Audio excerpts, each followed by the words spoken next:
Hi, everyone. My name is Dania with CodePath. We're super excited to welcome you to our Cybersecurity AMA session. Before I introduce the session, just a couple quick reminders to utilize the chat, keep your comments relevant to the session, take a minute to please give us your feedback so that we know how you enjoyed the session. And we're super excited for today. So, with the reminders out the way, I'm excited to tell you a little bit more about our speaker, Wayne Archibald, who is a certified cybersecurity leader with over 20 years' experience in defense strategies and leading high performance teams. As an associate director at Verizon, he spearheads the Security Operations Center within the Threat Management Center, safeguarding Verizon's networks. With degrees from Howard and George Washington University and certifications like CompTIA Security Plus, Wayne combines technical skill with resilience, and in his free time, he mentors, reads, travels, and coaches youth soccer. Please show him some love in the chat and join me in welcoming Wayne to the stage. Hey everyone, glad to be here. Thank you so much for the wonderful introduction. The only thing I'm not seeing is the prezo. Not sure what happened to it. Oh, here we go. Okay, awesome. Some reason it stopped, but no problem. I will get into it again. One, two. I don't know why I did that. Okay, here we go.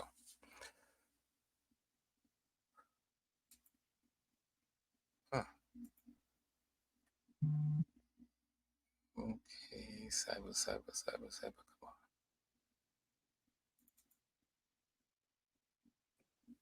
All right, here we go. Okay. Thank you so much for the great introduction. Really appreciate everyone for being here today. It's always good to come and talk to all the fun people at CodePath. So I hope everyone's enjoying the summit. Let's get into it. I'm Wayne, and I'm here to talk about my favorite subject, cybersecurity. Um, you heard a lot about this in the intro, so I'm not going to get too much into it. Moving on. I'm going to start with a simple question, and I'm sure everyone is going to answer pretty much the same way. Who has a smartphone currently, or who likes gaming, playing games online? Who likes streaming music or other media? I myself, I can't stop listening to the clips right now. I'm trying to finish up Wednesday on Netflix. I just can't get enough of that good stuff. I'm always doing something online. Well, when we're online, every time we go online, we leave a trail, and this is called the digital footprint. This is all our posts, our comments, the data collected by the websites, and we want to make sure that everything that we do when we post, we want to think about it before we post it because um, this stuff stays out there forever. I'm sure you've heard this before, but you want to make sure that everything that's out there, you want to be a good reflection of yourself. And a good tip that I give people all the time is to Google yourself. I Google myself like every 3 months just to make sure that, what people are seeing is what I want them to see. Even though we might have social media that we lock down sometimes, if for example I go to I read a lot of Variety magazine. If I go to their Facebook page, Instagram page, and I post something, even though my social media is locked down, the comment is public. So you want to make sure that you're doing all of that, making sure that what you post is a great reflection of yourself. All right, let's talk a little bit about hacking.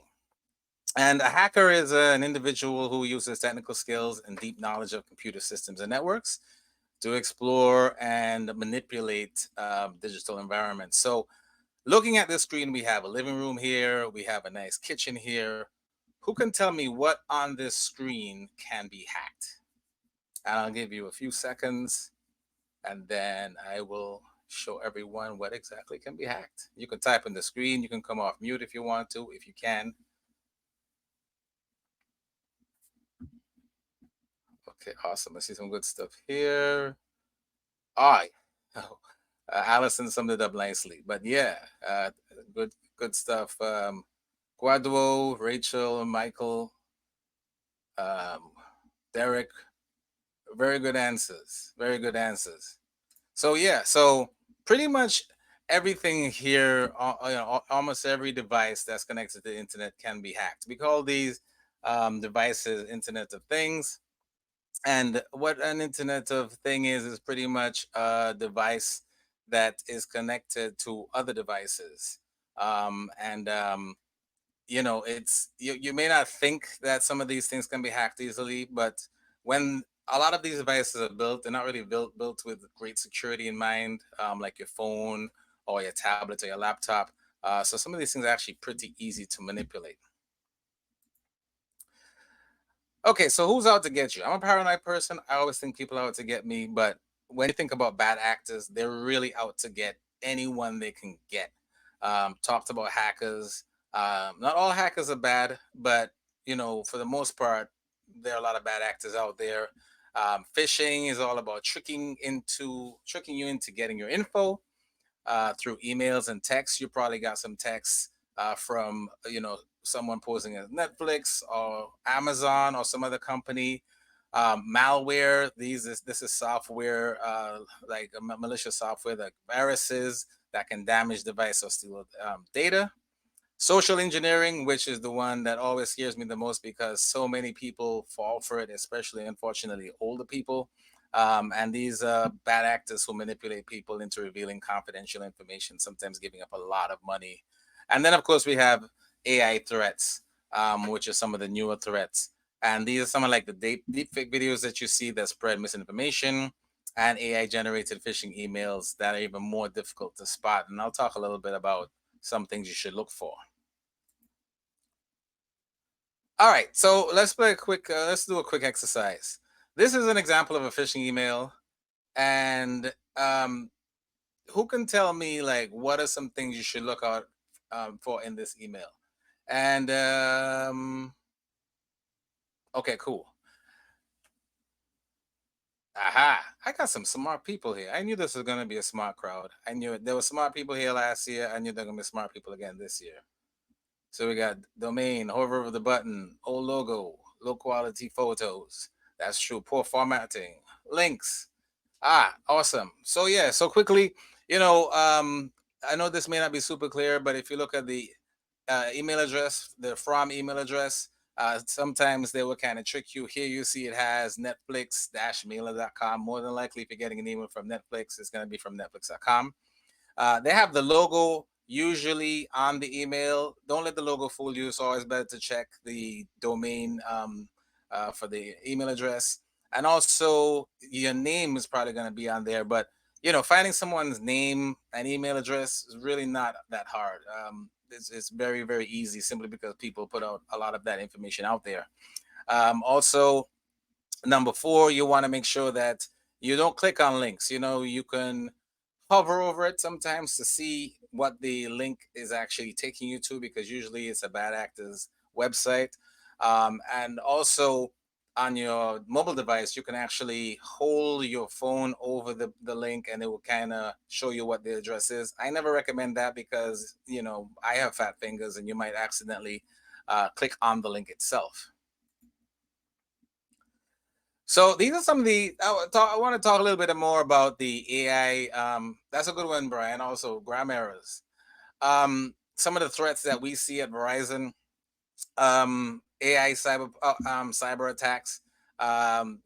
We don't get too much of the deep fakes and stuff, but we do get deep fakes in terms of videos. But we have had instances where people have posed as like the CEO. Um, there was a case many years ago, or maybe not many years ago, but another company in China where someone's CEO called them, or they thought it was a CEO, and they sent them $2 million. You have to watch out for things like that and just make sure that you are communicating with someone that you actually should be communicating with. Quantum threats right now, that's one of a major one. Quantum computers are super powerful computers that break the encryption that protects our data. And quantum computers can crack codes like that protect bank accounts, medical records, even military secrets. Hackers are also even stealing encrypted data, which is weird because once data is encrypted, it's basically unreadable. But they're stealing it now, hoping to decrypt it later once quantum computers are strong enough. And of course, now we have bigger and badder ransomware, because of AI and some of the other technologies that are out there. Ransomware is, of course, when you lock up a computer and they kind of demand money for you to unlock all your files. Um, Supply chain attacks. This is what you see mainly with companies who do business with other companies. So, for example, large companies do business with Google. Sometimes there are network connections. If I compromise one company, I can probably get into the network of the other company. We talked about IoT devices and how the security isn't that great. So some of those are kind of easy for bad actors to exploit. All right, another poll question. Um, we have some questions here, choices here. Which of the following do you think is an associated cost when it comes to a ransomware attack? And I know folks are gonna just eat this up because, man, you guys are too smart. I should have, when I did these, I was like, I'm gonna make this harder because I know these guys are brilliant. Um, but yeah, you are absolutely right. Jeffrey, Ayana, Tanzim, Brian, thank you very much. The answer is D. So when you think about how much money we lose to cybercrime every year, experts predict that by 2031 we will lose about $276 billion, and that's because there's a new ransomware attack literally every 2 seconds. And hackers are improving their methods, they're making their attacks more effective. And of course, the cost of ransomware goes way beyond just paying a ransom. When you think about it, we've been talking for about 12 minutes. If you look at the bottom where it has the 2025 year, 109,000 per minute, you multiply it by 12, we're way over $1 million in losses just since we've been talking here you know but there are also damages like to your reputation, and if you have great company secrets, you can lose those. So there's a huge cost outside of just the money alone. um so this image is kind of wild. I took a picture of myself and I uploaded it, and I said, I asked either Gemini or ChatGPT to create an image of myself as a cyber hero. And I don't think that the dude looks like me, but I love how awesome he looks in that suit. Um, but I wanted to talk just a few minutes about AI because it's a double-edged sword. I personally think it's a wonderful thing because we either embrace it or we lose to it. And as cybersecurity professionals, we use it for to kind of spot unusual behavior that might be an attack. We respond to threats faster through automation. We sift through massive amounts of data to find patterns of malicious activity. So, I look at it as a chess game. Everyone's using the same tools to fight. But I always like to believe that we always have the upper hand for the most part. They're getting smarter, but we're also getting smarter. All right, another poll question. Um, who can tell me what is cybersecurity? What do you think cybersecurity is? And we have a couple choices here: owning technology and software tools, people, process, and technology, antivirus software and firewalls, laws and regulations. You see, you guys are just, man. You see, I can't keep with you guys. Jeffrey, Selena, Brian, Mateo, Jay Snore, you guys are killing it. So yeah, the answer is B. People, processes, and technology. And I love this definition because it sums it up beautifully. We set up the processes and we make sure the systems run smoothly, and that we use technology to defend against all the cyber threats that we face. So there are many different areas of cybersecurity, and I won't talk too much about them. But we have things like network security, where we protect the infrastructure that connects devices and systems within an organization. We have application security, IoT security. We talked about a little bit. This is about protecting all the IoT devices. Endpoint security, and that's pretty much anything that connects to a network is considered an endpoint. Tablet, cell phone, laptop, etc., and cloud security that protects data. This is very important because a lot of companies nowadays are storing data in the cloud. I personally back up my phones in the cloud, my laptop in the cloud, so I want to make sure that everything that's out there is um, correct. And technically, you're kind of right, Brian. I mean, the all the answers are kind of right, but B is kind of the most right simply because it encompasses everything. But good catch. Um, so yeah, so this is my favorite part of cybersecurity because when I did my first certification, it talks about the key concepts of cybersecurity, and I thought it was awesome. If you remember one thing today, or one of the many things that I want you to remember today, always remember this. This is called the CIA triad, and it's mainly because it's confidentiality, integrity, and availability. Everything we do in cybersecurity is about the CIA triad. So confidentiality is all about pretty much keeping secrets. It means that you only the people who need to know something are allowed to see it. When you have your password on your tablet, for example, you want to make sure that everything on there is stuff that you don't want anybody else to see. Or if you share a tablet with a family member, they are authorized to see, but you don't want some random person looking at your information. Integrity is about making sure that things are real in a sense and untouched. So it's about making sure information is accurate and hasn't been messed with. When I created this presentation, I saved it on my desktop. I wanted to make sure that no one messed with it, so when I open the presentation, it starts looking weird and I have no clue what I'm talking about. And availability is all about being able to get the information when you need it. When I'm driving to work and I want to listen to clips, I want to listen to clips at that point in time. We're here today, I'm here, you're there, and we want to make sure that the network and everything is up, and that's what availability is all about. Moving on. All right. So, what do we actually do in this field? It changes depending on the company, but here are some of the common things that we do. So we monitor networks. My team especially, we monitor network traffic for security incidents. There are folks that I work with who actually fix issues when we find them. I work with a team that does great threat research. We're always trying to find out what threats are out there that may impact Verizon. And I work with some folks who do some great things such as penetration testing. And penetration testing is basically, we talked about hackers. There are good hackers and bad hackers. Good hackers, they do penetration testing. And what's that doing is like you're going outside the company and pretty much hacking into the company, and you get paid for this to make sure that when they find issues, we can fix them before bad actors find them. In terms of what I do personally, like was mentioned in the introduction, I'm associate director.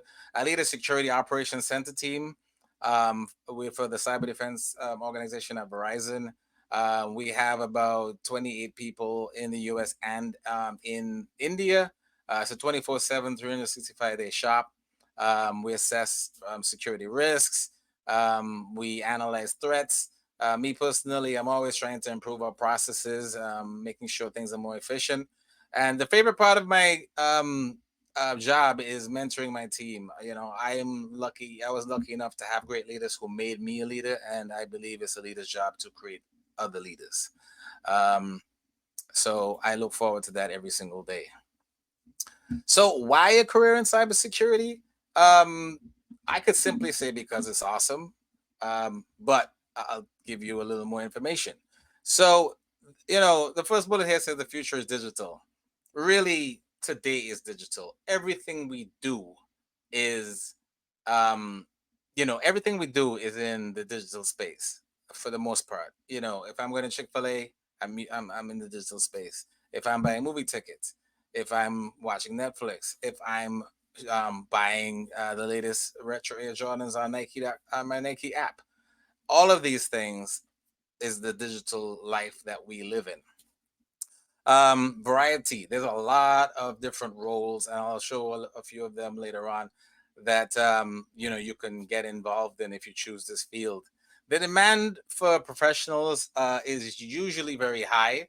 Right now, there are different reports. You might see 400,000, 500,000 open jobs in the US. There are about 2 or 3 million worldwide. And most people find this job very satisfaction. It can be very they get a lot of satisfaction out of it.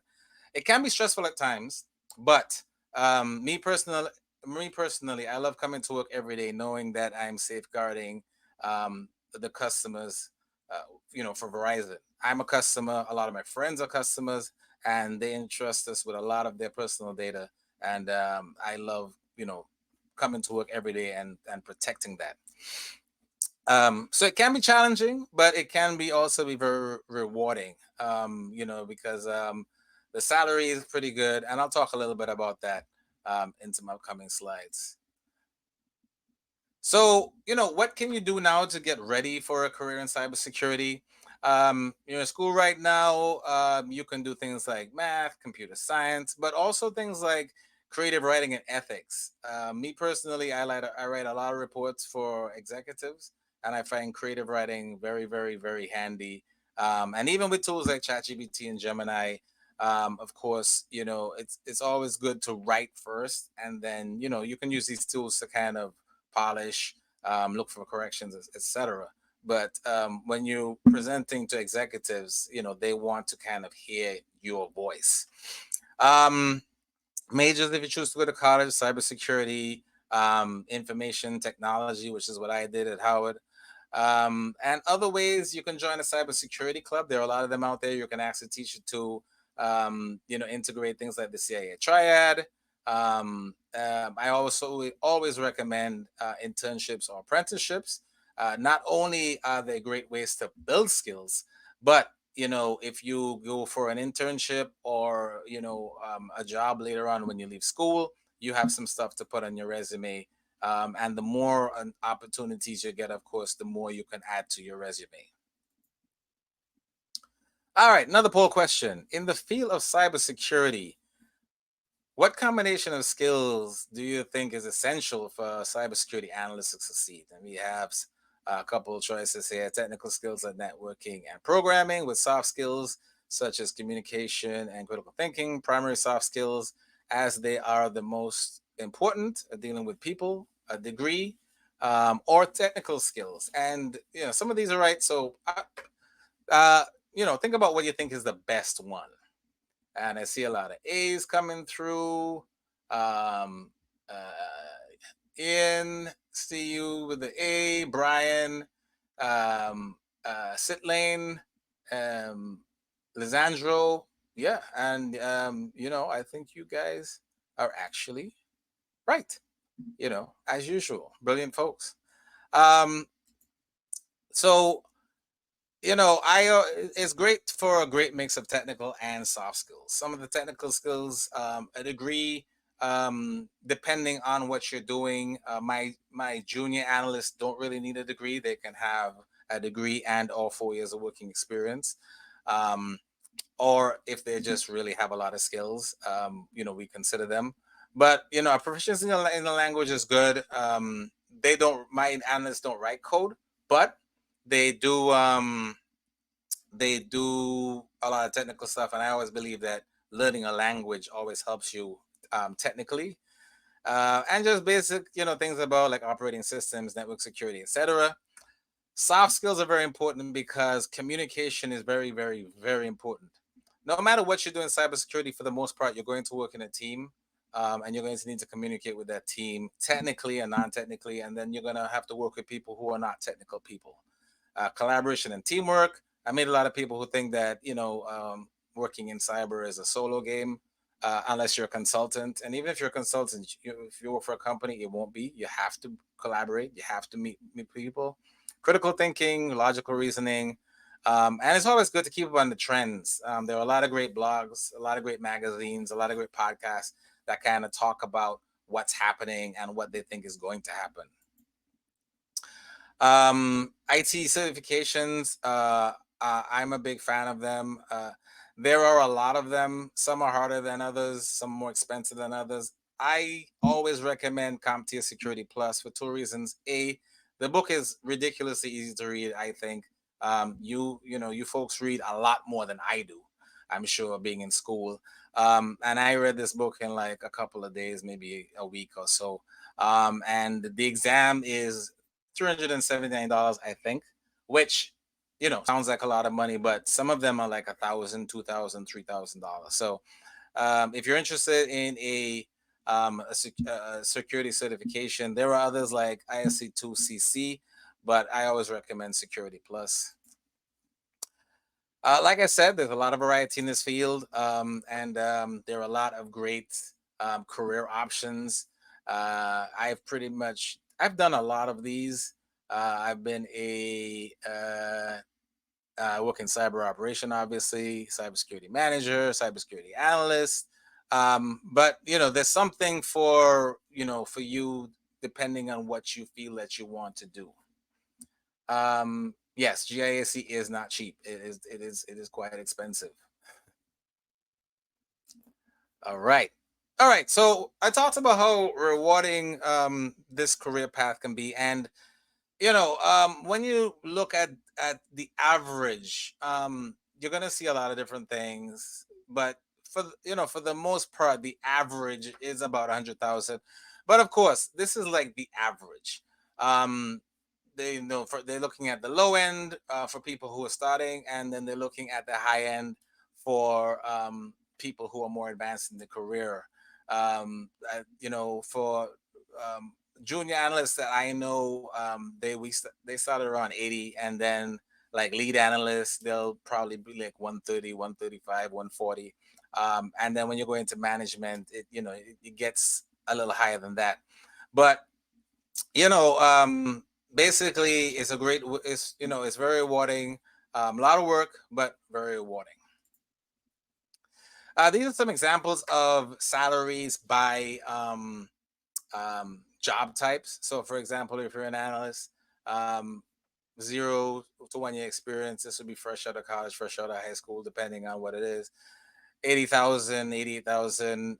If you're a pen tester, they have 76,000 here. But if you're an established pen tester, even if you're just starting, it could be a lot higher than that. And then as you move on to your career, of course, and you get build more skills and get more experience, things get, you can start to make a much better living. So, a poll question, and this may be the last one. Who do you think is responsible for cybersecurity? There is a lot happening, and man, you guys, I can't keep up with this crowd. Like, I feel like you should be teaching me some stuff. But Dwayne, Gloria, Jolie, Amy, you're all right. It's C. Everyone is responsible. We all have a responsibility in cybersecurity.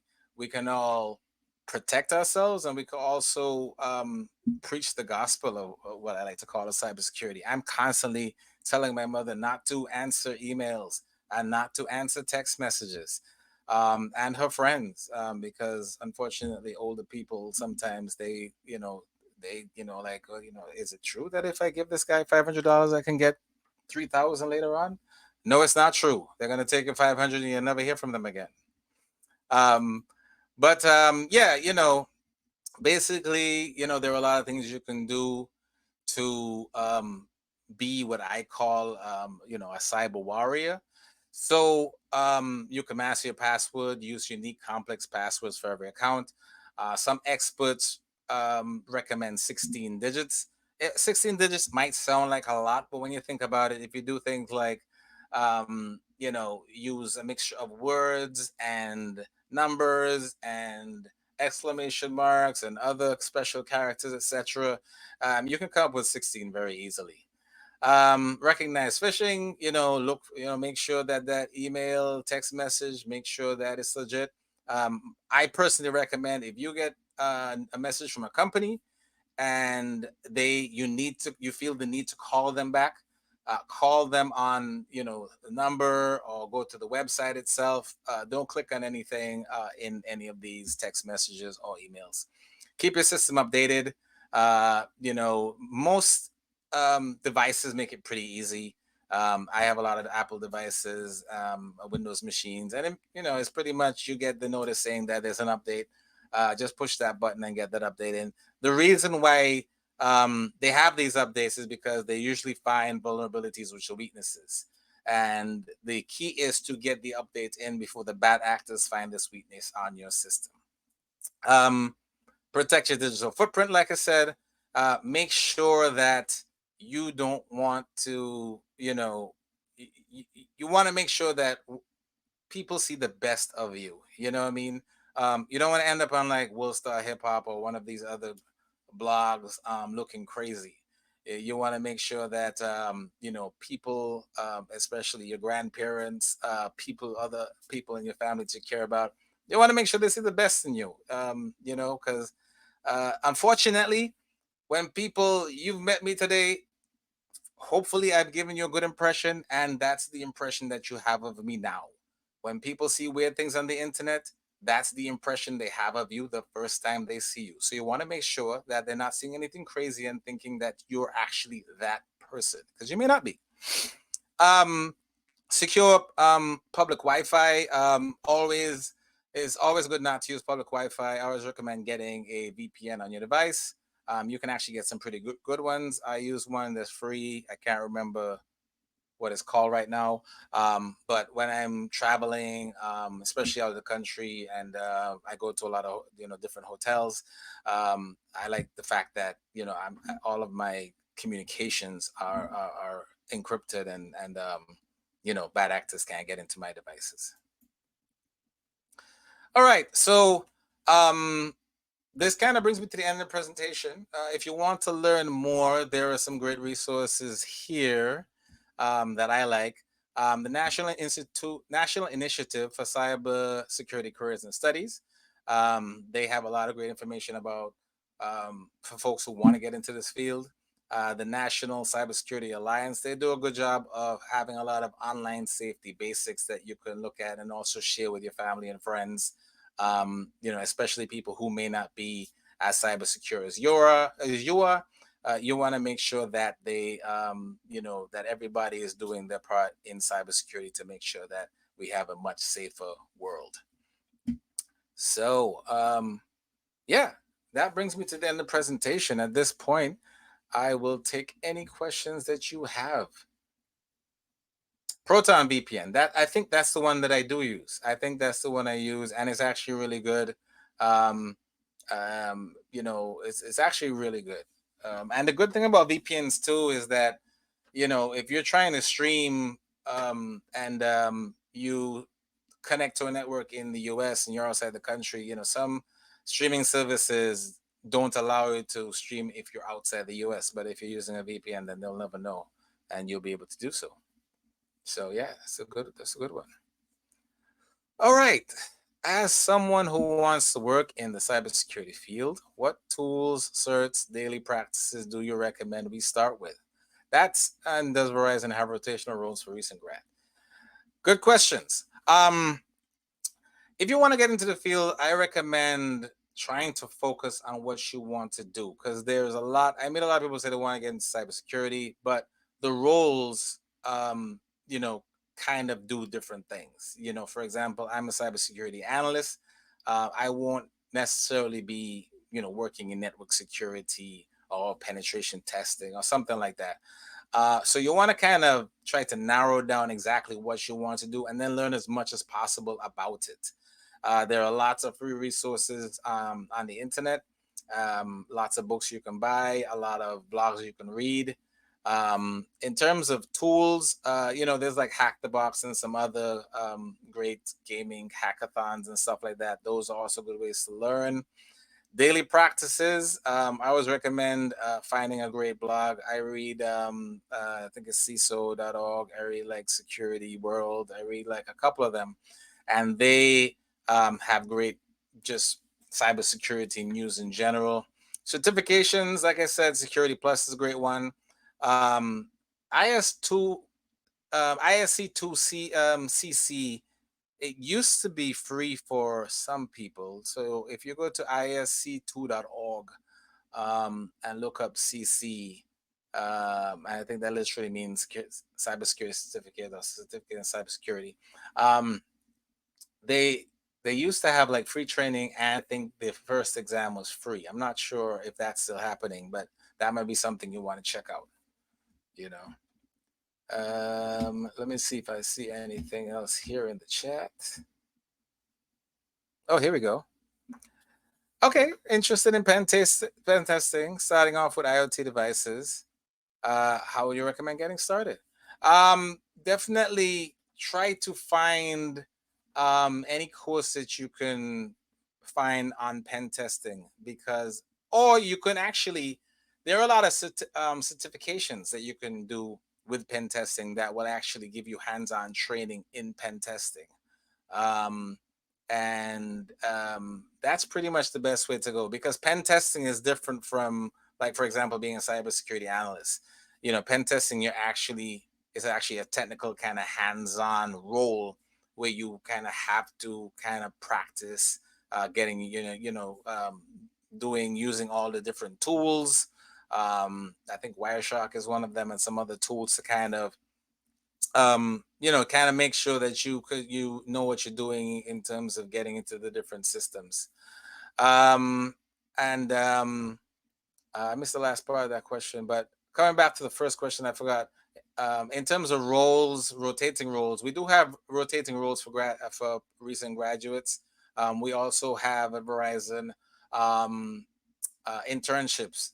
We just had a big class that was there from June to August this year, and uh, we actually, one of my mentees was actually a high school student from that program year before last, and now he's at UMD.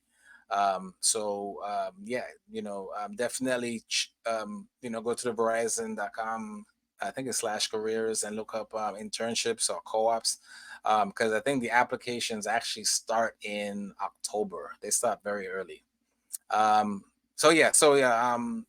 definitely in terms of pen testing and um, IoT devices.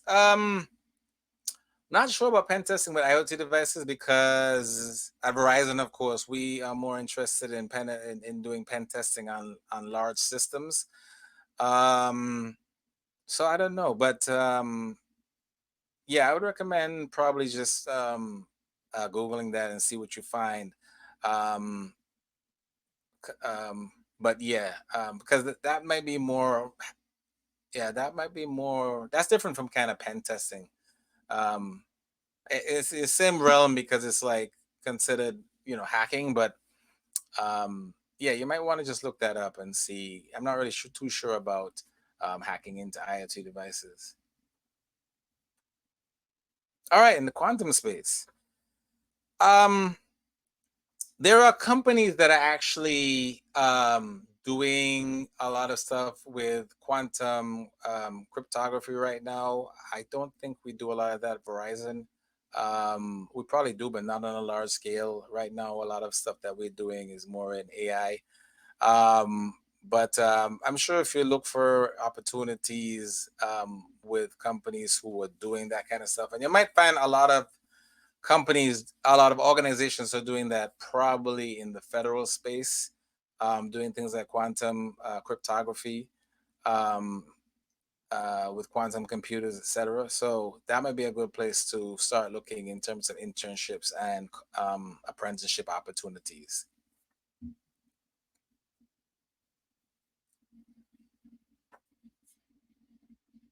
Yeah, definitely, definitely. Yeah, you can do it during, or apply while you're applying to roles.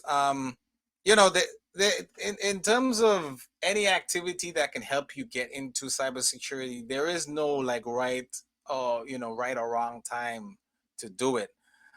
So you can definitely do it before.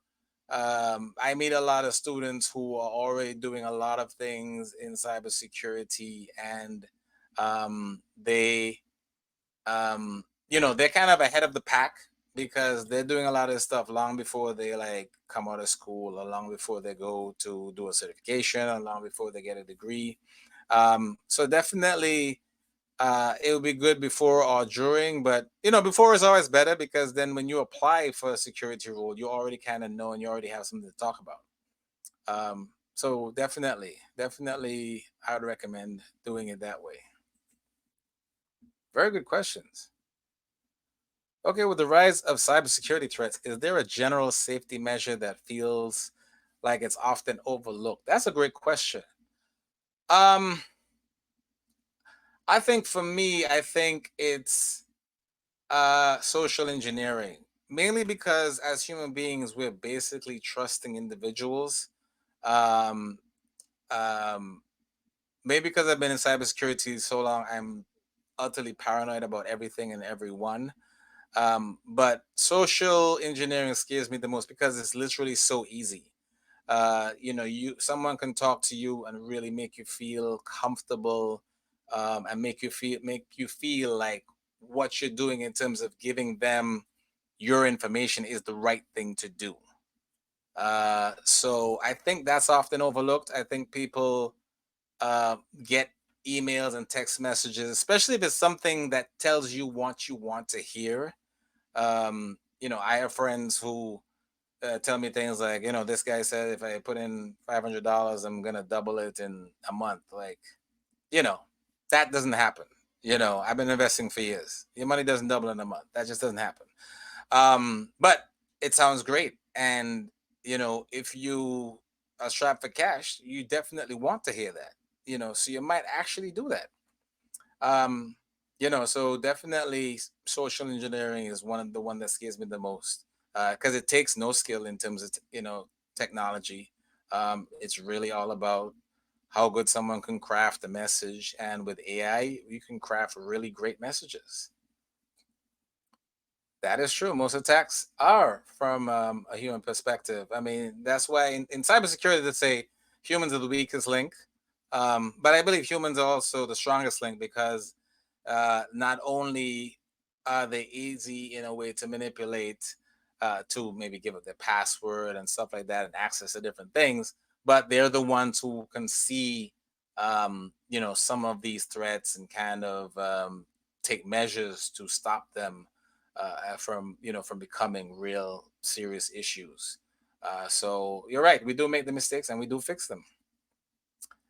Okay, cool. As someone who mentors other cyber professionals, what is something you want to see new professionals do more of to promote their growth? That's a great question.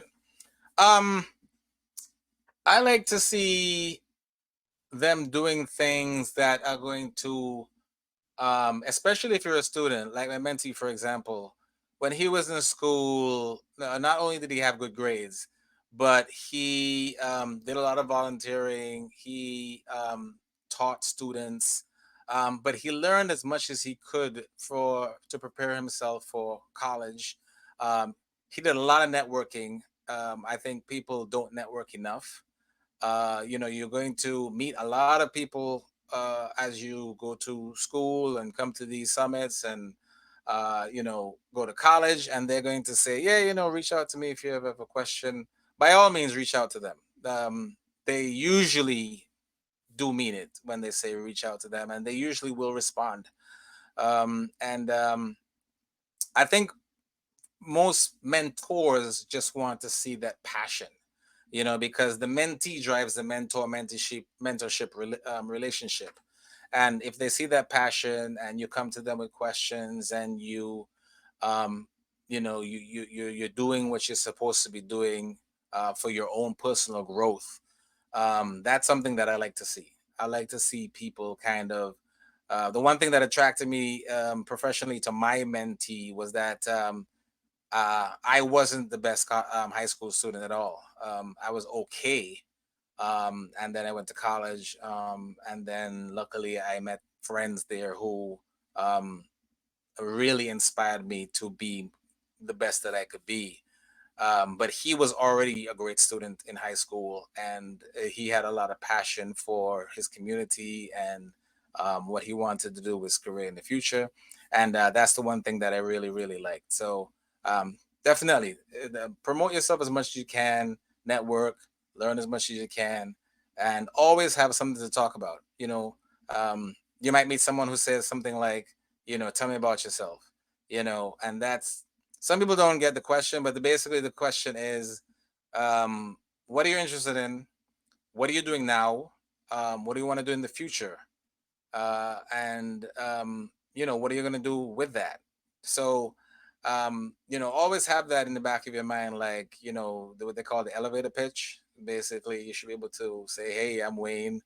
I've always been interested in pen testing, and I'm reading a lot about it lately. I'd like to talk to you a few minutes because I know that you're in the field. And these are things that really, really inspire people to want to mentor people. So definitely that's a great way to go. Other certifications that are good for SWE roles, and I know SWE and cybersecurity requirements are two different roles, but I like to use certification structure and learn how to secure backend code or um, AWS deployment. That's a good question. Um, um, Good question. Um, there are some certifications. ISC2 had one called, and I haven't heard about it in so long. But there are a lot of them that are related to software. I don't know too many of them because I haven't really done a lot of that in years. Um, um, but there are a lot of them geared more towards software and AWS deployment and things like that. And if you're interested in AWS, for example, I think Google has some stuff, Amazon has some stuff, some certificates that out there. I think the Google one's actually not that expensive. But they're kind of different because cybersecurity, for the most part, when you do a certification, it's a general cybersecurity kind of certificate. So it talks about pretty much everything I talked about today at a very high level.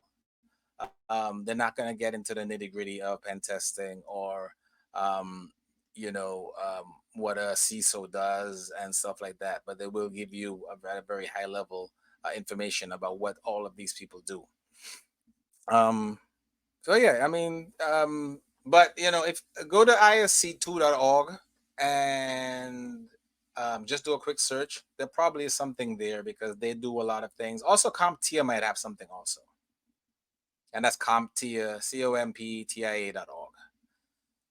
Top platforms, podcasts, or blogs that help you stay up to date.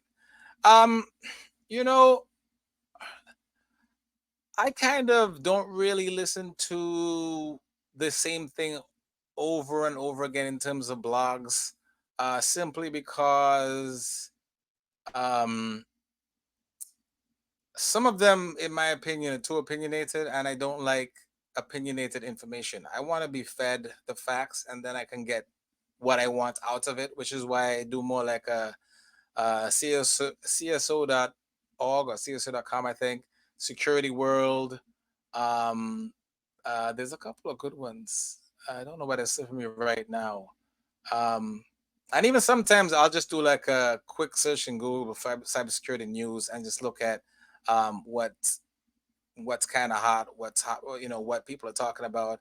Hackernews.com, they're a good one. They talk about mostly things that involve vulnerabilities and ways that people are hacking into systems, etc. But podcasts are good, but and especially because I like to read so much, I really prefer to kind of go to those magazines and those online magazines and kind of get my articles there.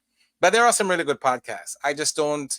I find if I listen to the same person over and over and over again, I'm kind of just getting one perspective. And with magazines, they usually have several writers, and so I usually get my information from there. A good question. Very good question. I know a lot of cybersecurity roles in the U.S. require security clearance, and I'm unable to obtain one. Would you recommend I still go into cybersecurity? Yeah.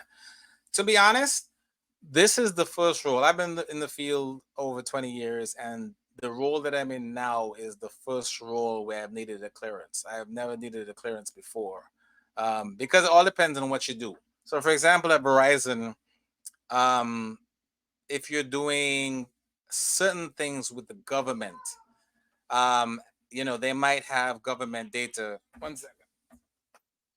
They might have government data where you need a clearance, and you might have to get a clearance for that. And then, of course, you might have to get a secret clearance depending on what type of data it is. But for the most part, you don't need a clearance, especially if you're looking at a lot of these startups out here or some of the smaller companies that may not do, um, you know, um, may not have extremely sensitive data. You probably won't need a clearance. So I recommend definitely going into the field, because for the most part, you may not need one.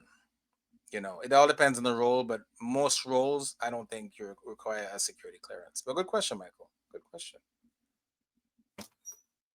Question. I'm early in my career with about a year of entry level IT support experience, certifications, network and security. Plus, what advice would you give me for getting that first cybersecurity role? Good question. Network, network, network.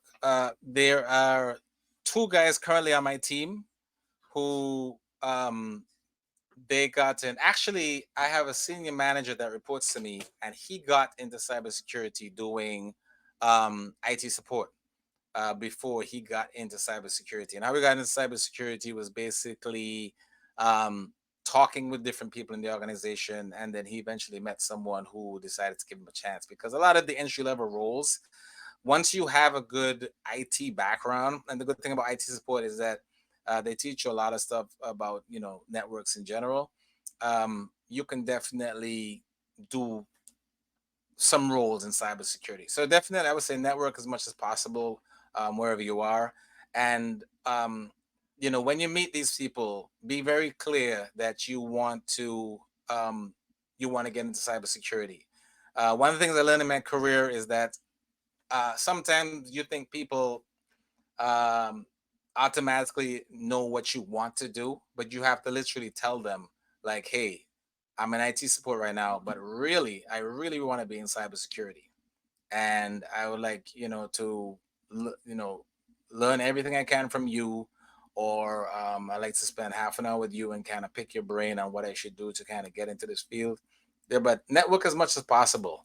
Learn to sell yourself, and someone will give you a shot. But that's the best way to do it. A good question. Very good question. What projects would make you stand out? I'm a recent grad and trying to land my full time role. Yeah, anything, anything that involves, I like hack the box and those things, and any type of capture the flag type of activity, because there's something you can put in your resume. I remember years ago we were about to hire a young woman, and she never worked before. That was literally the only experience she had. She was a part of a hackathon, and she did really well. And she talked about what the project entailed, and what she did and what she learned from the project. So those are definitely really, really, really good things to do to make yourself um, um, stand out from the pack, because everyone's going to have a resume that says they got this degree or they went to that school or whatever. What separates people is really experience. And the experience can come from a job, it can come from a hackathon, it can come from you literally just kind of doing your own thing and what you learn from it, volunteering at the church, with the church building computers. All of that kind of stuff is things that you can do to make yourself stand out from the rest. But good question, Mateo. Good question. And good luck to you. All right. Well, thank you so much, Wayne. Please, please, please show Wayne some love in the chat. He dropped some amazing insights, and hopefully, you learned a little bit about cybersecurity. Um, Before we wrap up, Wayne, I would just want to ask you one last question. What Yes. is your number one piece of advice that you would share with the emerging engineers joining the session today? Yeah, number one piece of advice: keep learning as much as you can. I'm probably twice the age of some of you smart folks here. I still learn every day. Every day I'm trying to learn something new.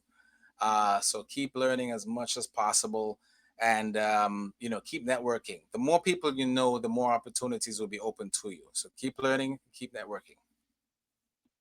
Amazing. Thank you so much. Continue to show your appreciation for Wayne in the chat. And just a reminder that tomorrow is the day three and the final day of EES. We hope you enjoyed day two, and we'll see you at 9 a.m. Pacific, 12 p.m. Eastern for our closing keynote. Thank you so much. Take care, everyone. Good luck.